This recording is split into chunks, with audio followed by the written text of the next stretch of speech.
Welcome back, everyone. Officially, there may be no major candidates in the race just yet, but that's going to have to change pretty soon. I recently sat down with 3 people who know New Hampshire politics and to map out the year ahead. All right, now the heavy hitters for our political roundtable include Andy Smith from the UNH Survey Center, Mike Dennehy, Republican strategist, and Neil Levesque, director of the Institute of Politics at St. Anselm College. Gentlemen, thanks very much for joining us. So that's the question. Where is everybody? Mike, you start. They are coming soon to a town near you. Right. You know, it's not terribly behind, although it is compared to 2008. In 1995, when we were preparing for a campaign against Bill Clinton and his re-election, the campaign didn't start in earnest until March and April 1995. And I think that's what things will end up here in New Hampshire and other states, other early primary states. I think we'll see increased activity at a dramatic pace in March and April of this year. Yeah, in 2008, Andy, in your opinion, was the anomaly? I think it was absolutely the anomaly. You had an open seat. You had no real clear favorite in either party, or 2 clear favorites in the Democratic Party, no real clear favorite in the Republican Party. And everybody saw it was their big opportunity. The other thing was that I think they had to raise a lot more money in 2008 than they did in 2000.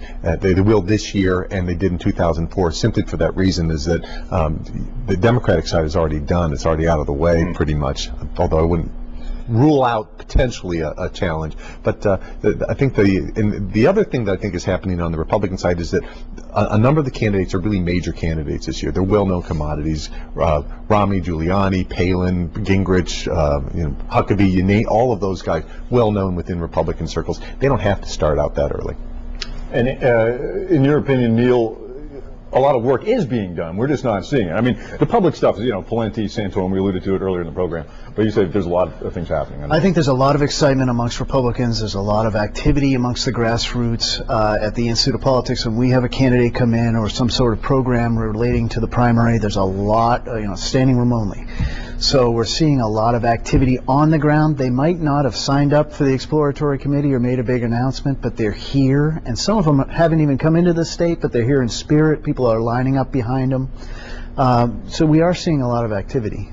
And so it's speculative at this point, obviously, but who, in your opinion, is ready to flip the switch? Who's best prepared? I think that Pawlenty, Romney, Santorum have definitely been out there campaigning. You've got sort of these Fox News candidates, Palin, Gingrich, Huckabee, who, they earn their living by being people for these networks and writing books and things like that. I don't think they're ready to go yet. But I think that some of the other ones are definitely ready. And just following up on what Neil said, I think actually an issue that the reason why people are saying that this is late for a presidential campaign is because we saw huge gains by Republicans in last year's election. Republicans are anxious to get going again. They want to fight immediately. The day after last year's election, they were ready to go. So they're anxious to get going, and they don't have any horses to pick yet because they haven't really shown up. But they are coming soon, and I think the activity and the buzz is starting. Haley Barbour's going to be here next month, and he'll likely be running for president.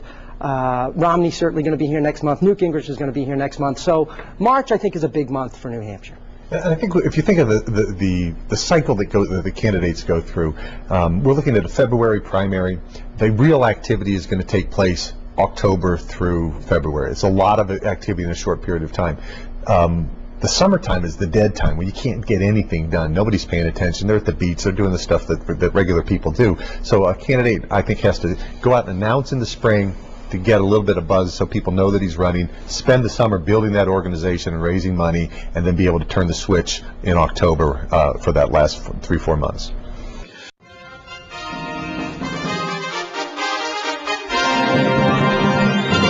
Get ready for March Madness. Within a span of 2 weeks, 4 potential candidates already have big appearance on the calendar, and that list could certainly grow in the coming weeks.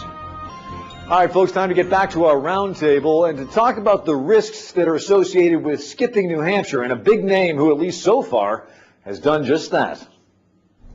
Joined by our roundtable once again. Let's throw some names out there that everybody's talking about in 2012, but no one's seen them here in New Hampshire. Start with Sarah Palin. Where is she? Do we really believe she's even running? I believe Sarah Palin's running until she says she's not running. She's been to Iowa. She's been to South Carolina. She hasn't been to New Hampshire. People here are asking the question every day, is she going to come here? What's she going to do? She doesn't have to make an announcement or even visit New Hampshire until very late, in probably May or June of this year. She has a very strong following among especially social conservatives, Tea Party activists across the country. Tea Party isn't particularly strong as a named group in New Hampshire, but there are a lot of like-minded Tea Party folks in New Hampshire. So she can wait.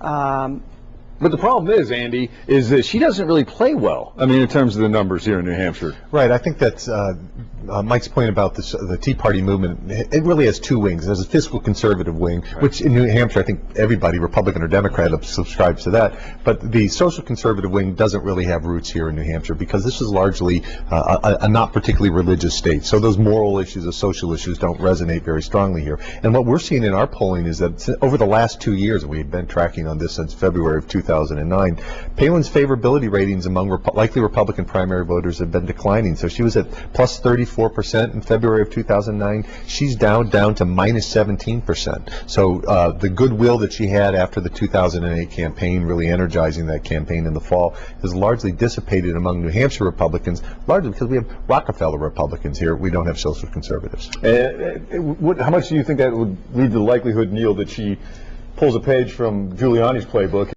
ignores New Hampshire, tries to skip it, pretend it doesn't exist? Well, the only thing predictable about Sarah Palin is the fact she's unpredictable. I mean, the fact is she did a book tour throughout the entire country and skipped New Hampshire, which we found very odd. Eyebrow raising, to say. Right. Now, she may decide to skip New Hampshire altogether, but I think, voters across the country will see that as copping out, and the fact is, if she's going to become president, she needs to compete here in New Hampshire. You've got to play here in New Hampshire. And she can break late. Most people do agree with that. Let's talk about Mitt Romney. He's the perceived front runner. What's the danger with him coming out too early? Obviously, we get... Well, anytime you stick your neck out, obviously now you're a punching bag, right? You're an easy target. But the fact is that he plays well amongst Republicans in New Hampshire. He's from the next door state. But there's no guarantees, and the road to the White House is paved with the dead bodies of frontrunners, and it could happen again. He's got to be very cautious, and he's got a few problems out there, like his health care situation in Massachusetts. But I think most of the candidates actually have some baggage that they've got to check it before they take the flight. So. All right. Everyone has baggage. I think Mitt Romney's challenge is that he needs to maintain a 30 to 40 point lead until the primary next February. So the later he starts, the shorter he can make the campaign season, the better it is for him. Yeah, the wire-to-wire thing is very difficult. Right, Romney. We've been seeing Romney with a clear lead for the last 2 years. He's currently at 40%. The next highest candidate is Rudy Giuliani, who may or may not run at 10%. And for him to maintain that sort of lead is going to be a tremendous difficulty. When you get more and more polls that are going on, anytime that he slips, the press is going to say, "Uh-oh, he's vulnerable. What's the problem?" And the public still, they're not paying that much attention to this race at all. We ask people if they've decided who they're going to vote for, and 78% of the likely Republican primary voters say, "No, I haven't decided who I'm going to vote for. I'll do that on election day."